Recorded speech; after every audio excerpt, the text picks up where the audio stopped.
সামাজিক এবং স্বেচ্ছাসেবী সংগঠন গোলামদের ক্লাবের সপ্তম বর্ষপূর্তি উপলক্ষে আয়োজিত আজকের অনুষ্ঠানের সম্মানিত সভাপতি, সম্মানিত বৃন্দ, যে সমস্ত স্বেচ্ছাসেবী সংগঠনগুলোকে আজকে সংগঠিত করা হচ্ছে তাদের কর্মকর্তাগণ এবং ক্লাবের সদস্যবৃন্দ সবাইকে শুভেচ্ছা জানাচ্ছি। কনফুসিয়াসের একটা কথা আছে এরকম, তুমি যদি মানুষের সেবাই না করলে তাহলে কি করে জীবনকে বুঝবে?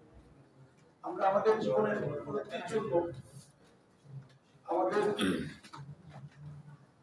আমি বা আমার সত্তাকে বুঝবার জন্য মানুষের সেবা করাটা গুরুত্বপূর্ণ বলে মনে করি এবং এই যে সংগঠনগুলো করছে সেটাকে আমি সাধুবাদ জানাই।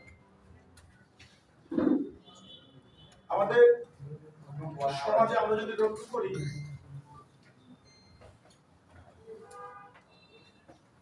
বালি যখন আমরা কোথাও রাখি স্তূপ করে, অনেকদিন পার হয়ে গেলেও দেখা যায় যে বালি বালির সাথে সম্পৃক্ত হয় না, মিশে না। আর যদি মাটি কোথাও এনে রাখি, কিছুদিন পরে দেখা যায় মাটি মাটির সাথে মিশে যায়। আমাদের সমাজের এখন প্রবণতা দাঁড়িয়েছে সেই জায়গায় যে স্যান্ডি সোসাইটি বা বালির সমাজ এবং সয়েলি সোসাইটি বা মাটির সমাজ। আমরা যারা আত্মমগ্ন, নিজের টুকু নিয়ে ব্যস্ত থাকি, বালির সমাজের বাসিন্দা হিসেবে নিজেদেরকে গড়ে তুলছি, তাদের জীবনের সার্থকতাটা কোথায়?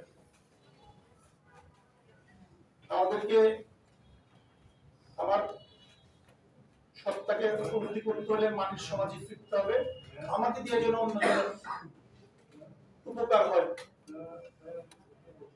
স্কটিশ লেখক রবার্ট লুই স্টিভেনসনের একটি কথা আছে এরকম,